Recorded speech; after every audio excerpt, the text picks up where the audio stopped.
मत्ती का सुसमाचार अध्याय 16 वचन 8 से लेकर 10 तक मैं पढ़ रही हूँ, ध्यान देकर सुनो। यह जानकर यीशु ने उनसे कहा, हे अल्पविश्वासियों, तुम आपस में क्यों विचार करते हो कि हमारे पास रोटी नहीं है? क्या तुम अब तक नहीं समझे? क्या तुम्हें उन 5,000 की 5 रोटियां स्मरण नहीं? और न यह कि तुमने कितने टोकरियां उठाई थी, और न उन 4,000 की 7 रोटियां, और न यह कि तुमने कितने टोकरे उठाए थे। Hallelujah, hallelujah, hallelujah, hallelujah, hallelujah, hallelujah. मेरे प्यारे भाइयों और बहनों, प्रभु यीशु मसीह जब इंसान के रूप में इस धरती पर था, वो बहुत सारे अद्भुत कामों के द्वारा इस सच्चाई को दुनिया के सामने रख रहा था कि वो एक साधारण मनुष्य नहीं है, परंतु वो स्वर्ग से उतरा हुआ है। और उसने एक दो नहीं परंतु बहुत सारे अद्भुत काम किए। कितने सारे अंधों की आंखें खोली, कितने सारे गूंगे को बोलने की शक्ति दी, कितने सारे लंगड़े को चलता किया, और इससे भी बढ़कर हर मरीज को उसने चंगा किया था। इसके साथ ही साथ प्रभु ने और भी कई अद्भुत काम दिखाए थे। इनमें से ये 2 अद्भुत काम है कि प्रभु ने एक बार अपने सामर्थ के द्वारा 5,000 से अधिक लोगों को खाना खिलाया था, और एक बार 4,000 से अधिक लोगों को खाना खिलाया था। मतलब रसोई घर में खाना पकाकर नहीं, परंतु अपने सामर्थ के द्वारा उसने लोगों को खाना खिलाया था। हालेलुया। ऐसा समय था जब प्रभु के सामने बहुत बड़ी भीड़ थी और शाम हो रही थी। चेले प्रभु को बता रहे थे कि लोगों को विदा कर दे, क्योंकि हम यहाँ जंगल के सुनसान जगह पे है, यहाँ खाने के लिए कुछ नहीं है, तो लोगों को वापस भेजना ज़रूरी है। प्रभु ने उनसे पूछा, पहले प्रभु ने उनसे ये कहा कि तुम ही उनको खाने के लिए दे दो। तो चेले बड़े अचंभित हो गए, इतने हज़ारों लोगों को हम खाना कहाँ से खिलाएंगे? तो फिर प्रभु ने पूछा, क्या तुम्हारे पास कुछ है? तो उसे बताया गया कि वहाँ किसी के पास थोड़ा सा खाना था। थोड़ा खाना यानी क्या था? 5 रोटियाँ थी और 2 मछलियाँ थी। ये खाना 1 या 2 आदमी का खाना है, 5 रोटियाँ और 2 मछलियाँ। लेकिन प्रभु ने कहा उसे मेरे पास लाओ। ये 5 रोटियाँ 2 मछलियाँ प्रभु के हाथ में दी गई। प्रभु ने उसको हाथ में उठाया, आसमान की ओर, स्वर्ग की ओर देखकर परमेश्वर का धन्यवाद किया और उस पर आशीर्वाद दिया, और फिर उसने रोटियां तोड़कर चेलों के हाथ में दी और उनको कहा, लोगों को परोसते जाओ। और चेले परोसते गए। लोग थे 5,000 से अधिक, रोटियां थी 5 और मछलियां थी 2। परंतु जब प्रभु ने धन्यवाद किया और उस पर आशीर्वाद दिया और चेलों के पास देकर लोगों को परोसने के लिए कहा, तब ना ही रोटियां खत्म हो गई, ना ही मछलियां खत्म हो गई, हजारों लोग खाकर तृप्त हो गए। हालेलुया। जब लोगों ने भर पेट खाया, तब प्रभु ने चेलों से कहा, जो बचा है उसे इकट्ठा करो। तो चेले इकट्ठा करने लगे। तो कितना इकट्ठा किया? जो रोटियां बची हुई थी, जो टुकड़े बचे थे, उसकी 12 टोकरियां भर गई। Hallelujah, hallelujah.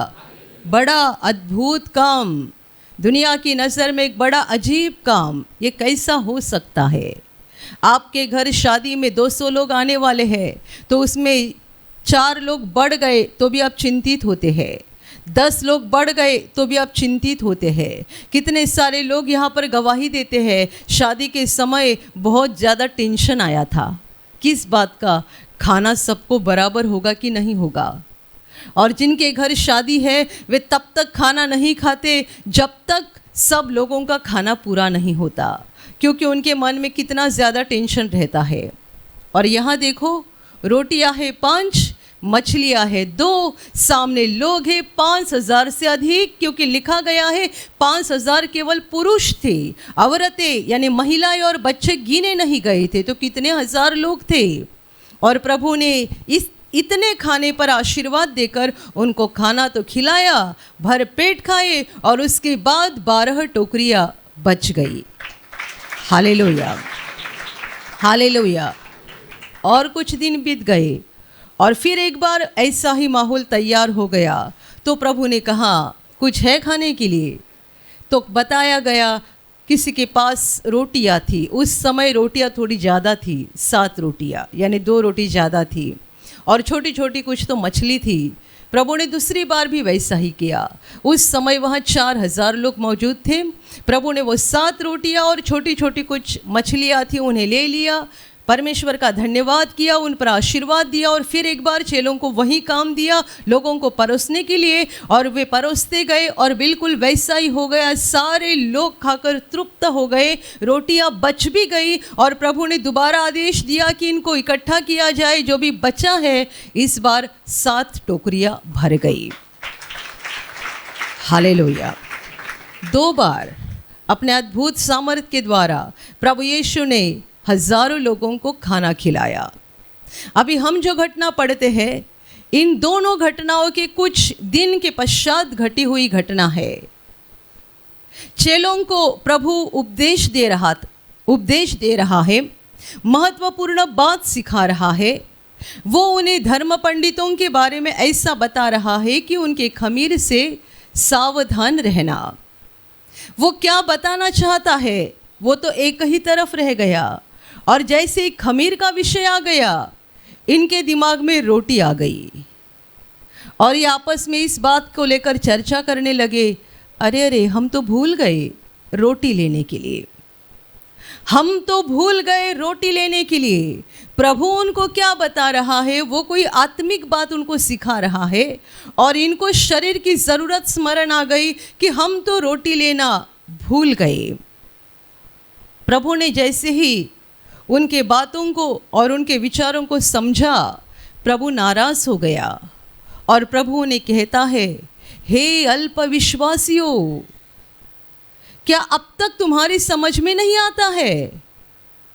अभी भी तुम रोटी की ही चर्चा कर रहे हो, अभी तक रोटी की ही बात लेकर रखे हो, तुम्हें समझ में नहीं आता है वो 5 रोटी की बात, वो 7 रोटी की बात? तुम्हारे दिमाग में कुछ गया या नहीं गया? जब 5 रोटी थी तब कितने लोगों ने खाना खाया था? जब 7 रोटियां थी तब कितने लोगों ने खाना खाया था? ये सारी बात तुमने आंखों से देखी है, तुम इस बात के गवाह हो, और इतना होने के बावजूद भी रोटी ही की चिंता कर रहे हो। Hallelujah, hallelujah, hallelujah. प्रभु जो प्रेम से भरा हुआ है, वो कई बार चेलों को डांटता भी था। परमेश्वर मनुष्य के अविश्वास को देखकर या अल्पविश्वास को देखकर बहुत नाराज होता है। परमेश्वर मनुष्य के अविश्वास को या अल्पविश्वास को यानी कम विश्वास को देखकर नाराज होता है। प्रभु ने उनको इस बात कर लेकर नहीं डांटा कि उनका कपड़ा ठीक नहीं है, उनका बाल ठीक नहीं है। प्रभु ने किस बात को लेकर डांटा? उनके विश्वास की कमी को देखकर, विश्वास की घटी को देखकर प्रभु ने उनको डांटा।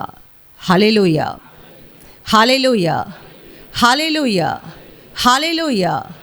हे अल्पविश्वासियों, तुम अभी भी रोटी की बात कर रहे हैं, अभी तक तुम्हारी समझ में नहीं आ रहा है।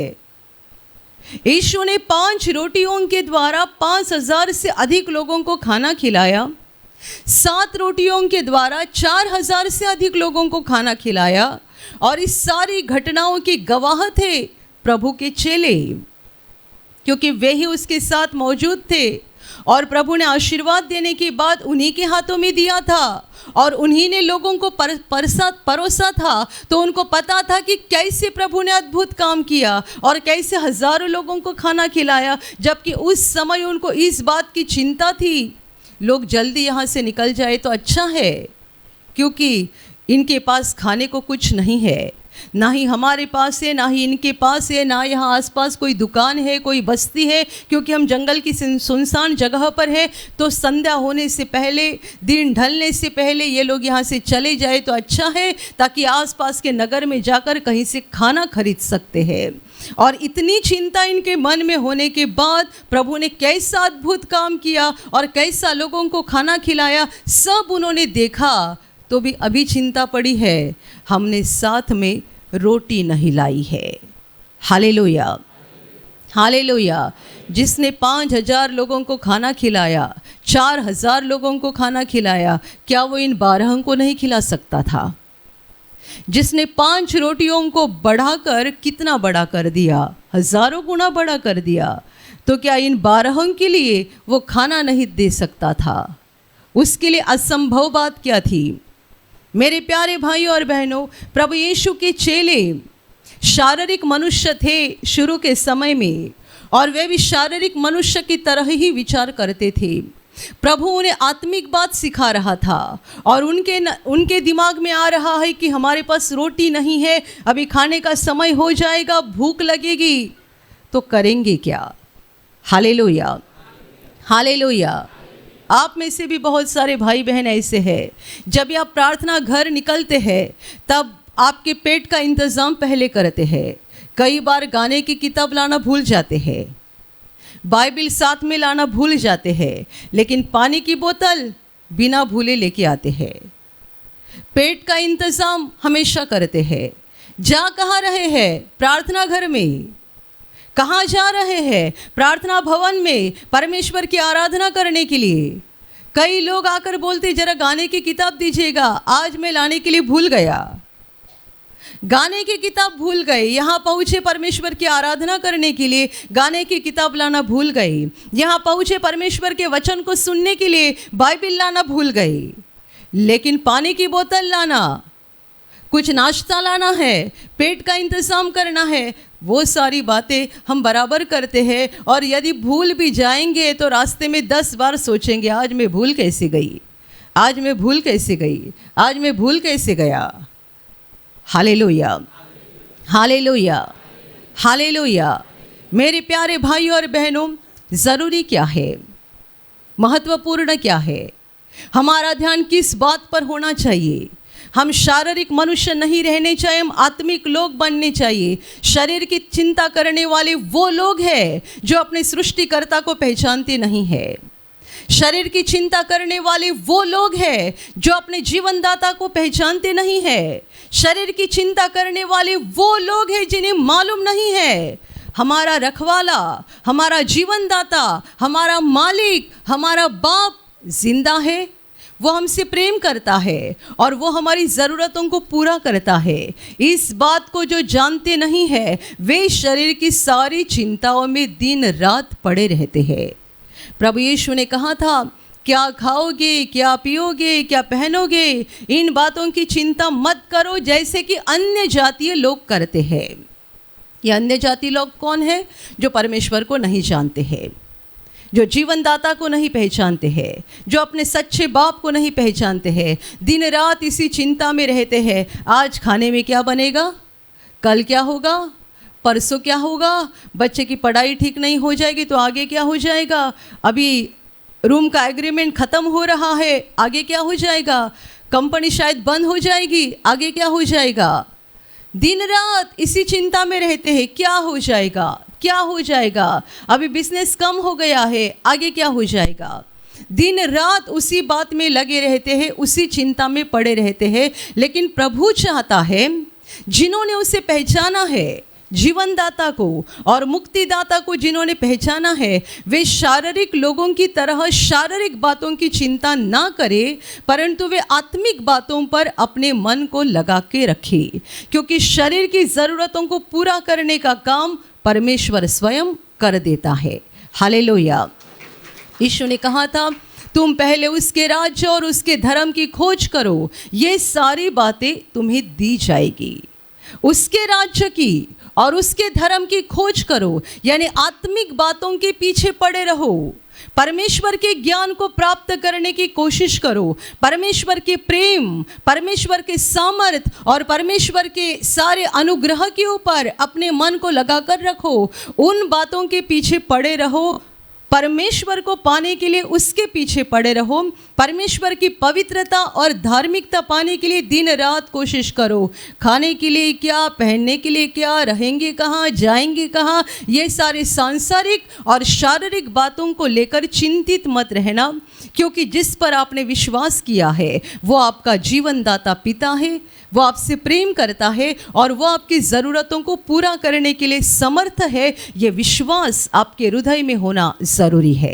Hallelujah, hallelujah, hallelujah, hallelujah, hallelujah, hallelujah. गए रविवार ईस्टर के दिन अपने यहाँ बहुत बड़ी गवाही आ गई। एक 7 साल की गूंगी लड़की बोलने लगी। ये गवाही आप में से बहुत सारे लोगों ने सुनी है, आपने YouTube पर भी सुनी होगी, शायद आज भी हम आपको यहाँ से दिखाएंगे। ये बेटी के पिताजी ने आकर गवाही दी। उन्होंने कहा, जब से ये बेटी बोल नहीं रही थी, इन्होंने जगह जगह जाकर इलाज करने का प्रयास किया, लेकिन बाद में उनको इतना बड़ा खर्चा बताया गया था कि उनसे वो मुमकिन नहीं था कि इतना बड़ा खर्चा करके वो बेटी का ऑपरेशन करे या कोई आगे का इलाज करे। 7 साल बेटी गूंगी थी।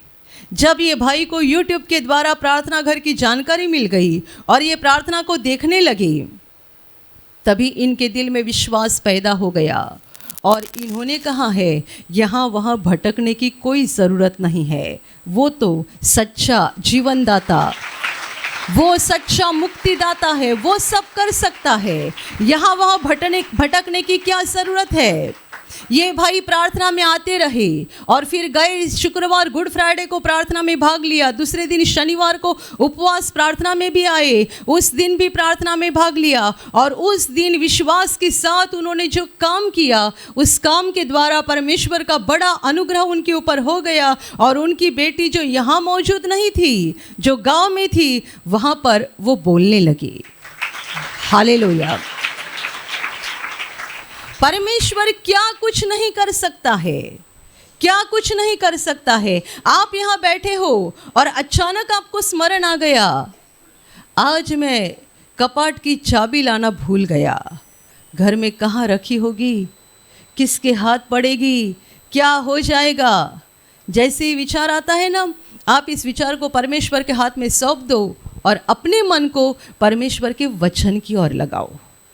आप यहाँ बैठे बैठे आपके अलमारी को नहीं संभाल सकते हैं, लेकिन वो संभाल सकता है। जैसे ही आपको स्मरण आएगा और आप कहोगे अभी तुरंत मैं गाड़ी निकाल लूँगा, अभी तुरंत घर पे जाऊँगा, कुछ नहीं हो जाएगा, इससे कुछ फ़ायदा नहीं हो जाएगा। हम ऐसे ही शारीरिक लोग हैं, बहुत सारी बातों की चिंता करते हैं। चिंता, थोड़ी सी खांसी हो गई, 2 दिन हो गई, 4 दिन हो गए, खांसी जा नहीं रही है, मन में कितने सारे विचार आते हैं। टीबी हुआ रहेगा क्या, इसको हुआ था, उसको हुआ था। हमें ऐसे समय में बहुत सारे लोगों की शैतान याद दिलाता है। आपके आसपास के पहचान के कोई लोग होंगे, उनकी याद दिलाता है, उनको टीबी हुआ था, फिर ऐसा हुआ था, फिर वैसा हुआ था, एक छोटी गांठ आ गई, कैंसर हुआ रहेगा क्या।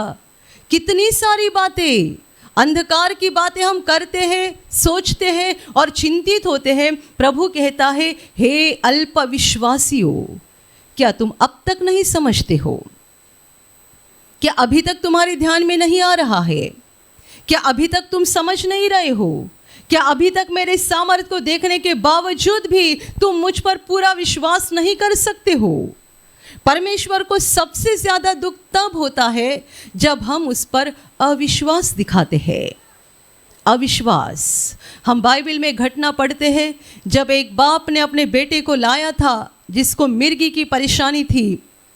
जब प्रभु यीशु के पास उस बेटे को लाया गया, तब यीशु नहीं था, यीशु के चेले थे और चेलों ने बहुत कोशिश की ये मिर्गी की दुष्टात्मा उस जवान बेटे से निकालने के लिए, परंतु वे निकाल नहीं पाए। उस समय यीशु नहीं था, क्योंकि यीशु पहाड़ पर चला गया था। जब यीशु नीचे उतर आ रहा था, तब उसने देखा कि मेरे चेलों के पास बहुत लोगों की भीड़ है। प्रभु पास आ गया, और जैसे ही प्रभु पास आ गया और उस बेटे के बाप ने प्रभु को देखा, वो चिल्लाने लगा, हे यीशु, प्रभु दया कर, दया कर, क्या हुआ है? मेरे बेटे को मिर्गी की परेशानी है, बचपन से ही दुष्टात्मा ने इसे पकड़ा है, ये बहुत परेशान हो जाता है। इसे चंगाई देने के लिए मैंने तुम्हारे चेलों के पास लाया, परंतु तुम्हारे चेले इसे ठीक नहीं कर पाए। यदि तुझसे कुछ होता है तो दया कर, यदि तुझसे कुछ हो सकता है तो दया कर। प्रभु तुरंत बोलता है, ये क्या बात है, कुछ हो सकता है तो? ये मनुष्य प्रभु से बोल रहा है कि यदि तुझसे कुछ हो सकता है तो दया कर। और यीशु कहता है, ये क्या बात है, कौन सी बात बोल रहा है, जबान से कैसे शब्द निकल रहा है, कुछ हो सकता है तो? और ये जो वचन आपको सिखाया, वो उसी समय प्रभु ने कहा था, विश्वास करने वाले के लिए सब कुछ हो सकता है। प्रभु नाराज हो गया उस मनुष्य के अविश्वास को देखकर। ये क्या बात है, कुछ हो सकता है तो? विश्वास करने वाले के लिए सब कुछ हो सकता है। और तब बेटे का बाप चिल्लाया, हाँ मैं विश्वास करता हूँ, मैं विश्वास करता हूँ। और प्रभु ने अपने सामर्थ के द्वारा उस बेटे में से दुष्ट आत्मा को निकाल दिया, और वो बेटा पूरा ही पूरा चंगा हो गया। Hallelujah, hallelujah, hallelujah. मेरे प्यारे भाई और बहनों, बहुत बार हालेलुया बोलना, तालियां बजाना, गाना गाना आसान बात है, परंतु परमेश्वर पर एक सच्चा विश्वास दिखाना कठिन बात है। जब हमारे जीवन में सब अच्छा होता है, हम बहुत खुश होते हैं। आप में से कितने सारे लोगों ने आज के नाच गाने की स्तुति में नाच कर प्रभु की आराधना स्तुति की होगी, क्योंकि आज आप बड़े खुश हैं। आप यहाँ पहुँचे, आपके दिल में और भी कुछ खुशी होगी, प्रभु ने आपको खुशी दी है, आप नाच रहे, गाना गा रहे हैं। लेकिन ऐसे थोड़े बहुत लोग होंगे ही जो नहीं नाचे, जिनके चेहरे पे उदासी थी, दिल में दुख था। कुछ तो हुआ रहेगा, कुछ भी नहीं हुआ रहेगा तो एक बात ज़रूर हो रहेगी, कल रात को घर में झगड़ा हुआ रहेगा। तो आज यहाँ पे आए हैं, नाचने के लिए पैर नहीं हिल रहे हैं, गाने के लिए ज़बान नहीं हिल रही है, तालियां बजाने के लिए हाथ नहीं हिल रहे, तालियां धीरे धीरे बजा रहे हैं, कोई देख रहे होंगे इसके लिए, लेकिन दिल से नहीं हो रहा है। हमारे जीवन में सब अच्छा चलता है, तब हम नाच गा कर बोलते हैं, सेनाओं का यहोवा हमारे संग संग है। और 2 दिन खांसी हो गई, बोलना बंद कर देते हैं। क्या यहोवा ने आपका साथ छोड़ दिया? क्या यहोवा ने आपका साथ छोड़ दिया? जब आप खुश थे, आप बोल रहे थे, सेनाओं का यहोवा हमारे संग संग है। 2 दिन से खांसी रुकी नहीं जा रही है, लोग आसपास में गा रहे हैं और आप चुपचाप सबों का मुंह देख रहे हैं, जैसे कि अभी आपको यकीन नहीं हो रहा है यहोवा मेरे साथ है या नहीं है। जब पगार बढ़ गया, आप बड़े खुश होकर कहे, मेरा प्रभु कितना अच्छा है, मेरा प्रभु मुझसे प्यार करता, मेरा दिल उससे भर जाता। पगार बढ़ गया तब, और जब खबर मिली आपकी नौकरी चली जाएगी, आवाज़ बंद। आसपास लोग गा रहे, मेरा प्रभु मुझसे प्रेम करता। इसको शक हो रहा है, सचमुच प्रभु मुझसे प्रेम करता है या मेरी ओर गुस्से से देख रहा है? क्योंकि कल ही खबर मिली है हमारी कंपनी बंद हो जाएगी, शायद मेरी नौकरी चली जाएगी, क्या हो जाएगा?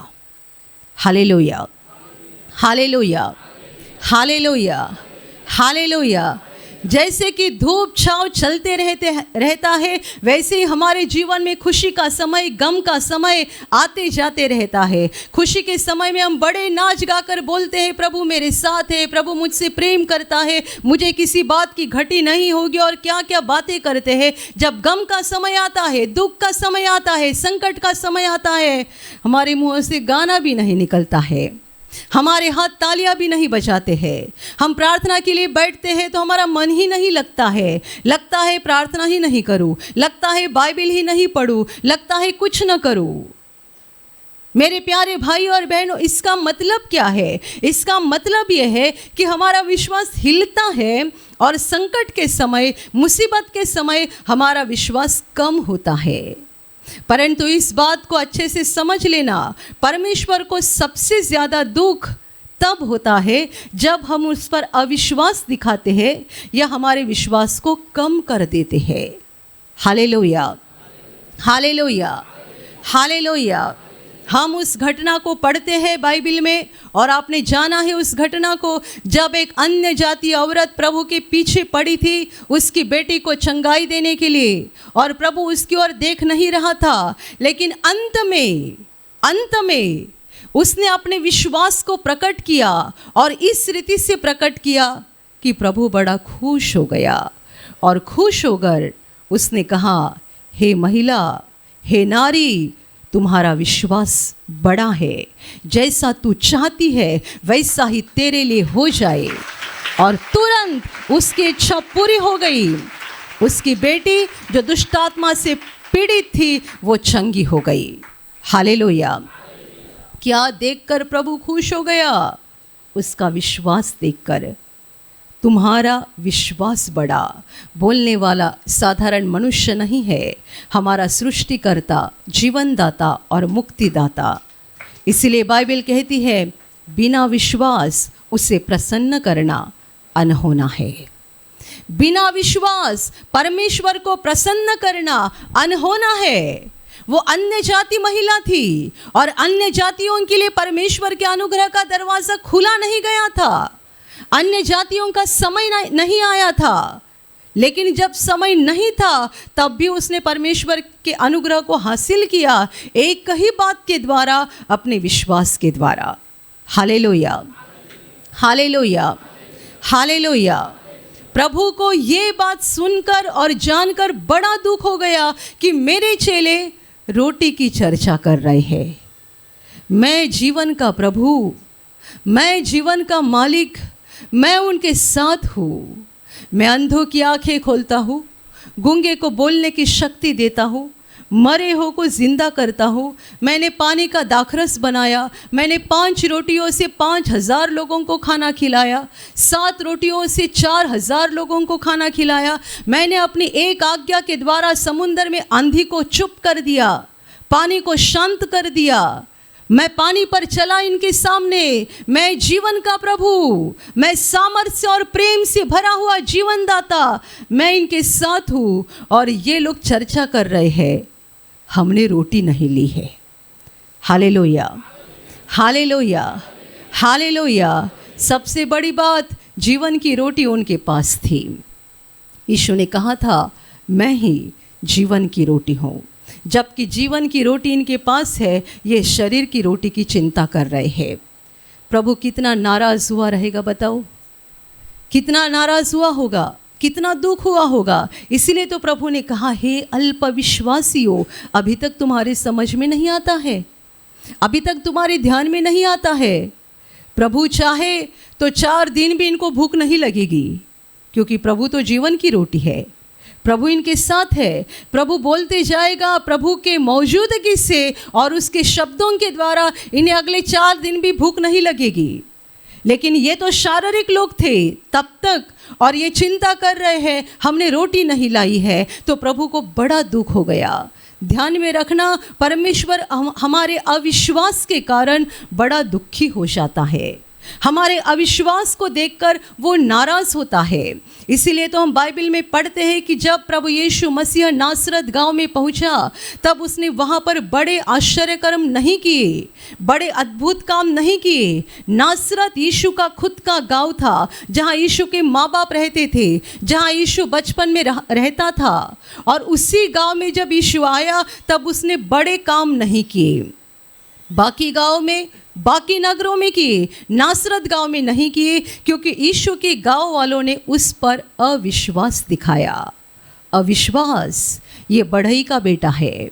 इसकी माता को हम जानते हैं, वो एक साधारण महिला है, ये एक साधारण घर का बेटा है, ये क्या कर सकता है? इसके पास कहाँ से परमेश्वर का ज्ञान आया? इसके पास कहाँ से परमेश्वर की ताकत आ गई? यीशु के गांव के लोगों ने, नासरत के लोगों ने यीशु पर अविश्वास दिखाया, इसीलिए परमेश्वर का सामर्थ वहाँ प्रकट नहीं हुआ, क्योंकि उनके अविश्वास को देखकर प्रभु नाराज हो गया। Hallelujah, hallelujah, hallelujah. अविश्वास ये बड़ा पाप है। मेरे प्यारे भाइयों और बहनों, आपने ये पाप किया होगा, आप प्रभु के सामने पश्चाताप करो। अविश्वास दिखाना या कम विश्वास दिखाना, कितने बार हम संकट में, दुख में गुजरते हैं, हमारे मन में शक आता है, प्रभु मुझे बाहर निकालेगा या नहीं, प्रभु मुझे देगा या नहीं, प्रभु मुझे छुड़ाएगा या नहीं। अविश्वास, अल्पविश्वास।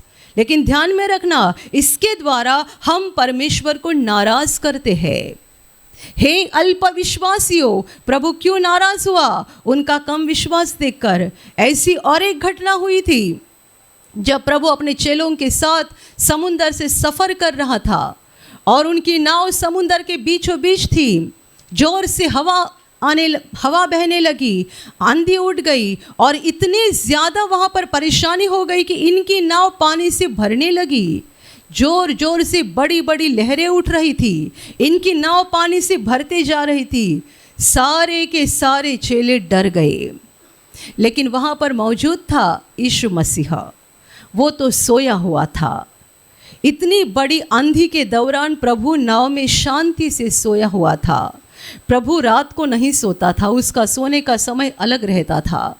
जब कुछ काम नहीं रहता था तभी वो सोया करता था। रात के समय वो अकेले में जाकर परमेश्वर पिता के साथ बातें करता था। दिन में लोगों के बीच में सुसमाचार प्रचार का काम करता था। तो जब समय मिलेगा, अभी सफ़र में कुछ तो काम नहीं था, वो अपने नाव में शांति से सोया हुआ था। इतने बड़े आंधी के बावजूद भी प्रभु शांति से सोया था और अंत में चेले इतने डर गए कि उनको ये लगने लगा अभी कोई आशा नहीं है, कोई उम्मीद नहीं है, हम सब डूब के मर जाएंगे। देखो, प्रभु उनके साथ है, समुंदर को बनाने वाला उनके साथ है, तो भी इनके मन में डर आ गया अभी हम डूब के ख़त्म हो जाएंगे, मर जाएंगे।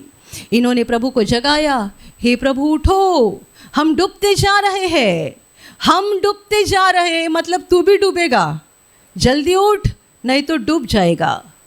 प्रभु उठा, पहले इनकी ओर नहीं देखा क्योंकि ये तो पहले से डरे हुए थे। पहले आंधी की ओर देखा, आंधी को डांटा, समुंदर को डांटा, हवा शांत हो गई, समुंदर शांत हो गया, सब कुछ शांत हो गया। फिर उसने चेलों की ओर देखा और कहा, हे अल्पविश्वासियों, क्यों डरते हो? क्या विश्वास नहीं है तुम्हारे पास? पहले आंधी को शांत किया और फिर इनको डांटा, मतलब पहले डांटा आंधी को और बाद में डांटा चेलों को। इनको क्यों डांटा? अविश्वास के लिए। तुम्हारे पास इतना ही विश्वास है कि इस आंधी में तुम भी डूब जाओगे और मैं भी डूब जाऊंगा? पहचाना नहीं अभी तक? जब हम अपने संकट के समय या किसी चिंता के समय अविश्वास दिखाते हैं, तब ये सत्य है कि हमने परमेश्वर के सामर्थ को और प्रेम को ठीक से पहचाना नहीं। Hallelujah, hallelujah. हम पुराने नियम में और नए नियम में भी परमेश्वर के पवित्र धर्मी लोगों के बारे में पढ़ते हैं, जिन्होंने संकट के समय में भी परमेश्वर के ऊपर कैसे अटल विश्वास किया। दानिएल को सिंह के गुफा में डाला गया तो भी वो अटल रहा विश्वास में। सिंह के गुफा में डालने के बाद भी वो डरा नहीं, भागा नहीं, राजा के सामने अपनी गर्दन को झुकाया नहीं, अपने विश्वास पर अटल रहा। ये विश्वास था, सेनाओं का यहोवा अभी भी इस गुफा में भी मेरे साथ है, वो मुझे नहीं छोड़ेगा, क्योंकि वो मुझ पर प्रेम करने वाला मेरा सच्चा बाप है। Hallelujah, hallelujah, hallelujah, hallelujah, hallelujah. हम परमेश्वर के धर्मी लोगों के बारे में देखते हैं, पढ़ते हैं कि इन्होंने संकट के समय में भी अपने विश्वास को कैसे मजबूती से पकड़े रखा, क्योंकि वे परमेश्वर को जानते थे। परमेश्वर की ताकत को जानते थे, परमेश्वर के प्रेम को जानते थे। इसलिए पहाड़ जैसा संकट आने के बावजूद भी वे अपने विश्वास पर अटल रहे और उनके इस विश्वास के कारण परमेश्वर इन लोगों के ऊपर बड़ा संतुष्ट होता था। उन्हें बचाता तो था ही, लेकिन परमेश्वर उनके नाम को बड़ा कर देता था, उनको आशीषित कर देता था, क्योंकि परमेश्वर खुश होता है हमारे विश्वास को देखकर। परमेश्वर नाराज होता है हमारे अविश्वास को या अल्प विश्वास को देखकर। Hallelujah, hallelujah. मेरे प्यारे भाइयों और बहनों, इसलिए मैं हमेशा आपको कहती हूँ, बहुत प्रार्थना करो और बहुत बाइबिल पढ़ो। इससे क्या हो जाएगा बताओ? आप परमेश्वर को अच्छे से जानते जाओगे। परमेश्वर को कोई भी व्यक्ति एक दिन में पूरी तरीके से नहीं जान सकता है। वो अनादि अंत परमेश्वर है, उसे हम एक दिन में नहीं जान सकते हैं। रोज प्रार्थना करना ज़रूरी है, रोज बाइबिल पढ़ना ज़रूरी है, रोज अपने मन को उसकी ओर लगाना ज़रूरी है, रोज उसे ज़्यादा ज़्यादा ज़्यादा पहचानते जाना ज़रूरी है, क्योंकि हम उसे जितने पहचानते जाएंगे उतना हमारा विश्वास बढ़ते जाएगा, मजबूत होते जाएगा। और फिर संकट आने दो, कोई भी चिंता या पीड़ा दुख में आने दो, हम विश्वास में अटल रहेंगे और हमारे विश्वास के कारण परमेश्वर हमारे ऊपर संतुष्ट हो जाएगा, हमारे जीवन को आशीषों से भर देगा। और विश्वास का ही सबसे बड़ा परिणाम है, मृत्यु के बाद हमें स्वर्ग का अनंत जीवन प्राप्त हो जाएगा। हालेलुया। अनंत जीवन हमारे पैसे के द्वारा या संपत्ति जायदाद के द्वारा या हमारे डिग्री के द्वारा हम हासिल नहीं कर सकते हैं, हमारी दुनिया के मान सम्मान के द्वारा नहीं हासिल कर सकते हैं। अनंत जीवन भी यीशु पर किए हुए विश्वास के द्वारा ही हासिल कर सकते हैं। इसलिए विश्वास में बढ़ते जाओ, विश्वास को मजबूती से बनाए रखो। ये विश्वास ही है जिसके द्वारा परमेश्वर हम पर संतुष्ट होता है। ये विश्वास है जिसके द्वारा परमेश्वर हर दिन हर पल हमारे साथ रहता है, हमें आशीषित करता है। और यह विश्वास है जिसके द्वारा हम एक दिन स्वर्ग के अनंत जीवन में प्रवेश करेंगे। Hallelujah, hallelujah, hallelujah, hallelujah. और अभी प्रार्थना करने का समय है।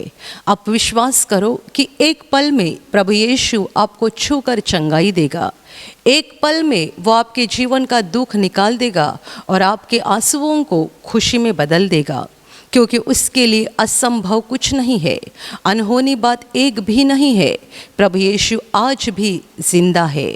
2000 वर्ष पहले वो शरीर रूप में धरती पर था, आज शरीर रूप में नहीं बल्कि आत्मा के रूप में है। और दुनिया के कोने कोने में जहाँ जहाँ लोग विश्वास के साथ उसको पुकारते हैं, उसके पास प्रार्थना करते हैं, उन सबों की पुकार को प्रभु सुनता है, उन्हें चंगा करता है, उनके आंसुओं को पोंछ देता है और उनके जीवन को खुशी से भर देता है। आप भी इसी विश्वास के साथ आपके बीमार भाग पर हाथ रखो, और यदि वहाँ हाथ नहीं रख सकते हैं तो अपने सीने पर हाथ रखो। प्रभु यीशु के नाम से इसी क्षण आपके शरीर की सारी बीमारियां निकल जाए। यीशु के नाम से आपके जीवन का सारा दुख निकल जाए। शैतान का हर एक काम आपके जीवन से और आपके परिवार से पूरी तरह से नष्ट हो जाए। यीशु के नाम से, प्रभु यीशु के नाम से शैतान का सारा काम आपके जीवन से नष्ट हो जाए। सारी दुष्ट आत्माओं को प्रभु यीशु के नाम से मैं आज्ञा दे रही हूँ, इसी क्षण इन्हें छोड़कर निकल जाओ और वापस उनमें नहीं आना। इसी क्षण प्रभु का महान सामर्थ आपके ऊपर आ जाए, प्रभु का महान सामर्थ आपके ऊपर आ जाए, प्रभु का महान सामर्थ आपके ऊपर आ जाए। इसी घड़ी पवित्र आत्मा की खुशी आपके दिल में आ जाए, पवित्र आत्मा की शांति आपके दिल में आ जाए और आपका जीवन स्वर्ग की रोशनी से भर जाए। आमीन।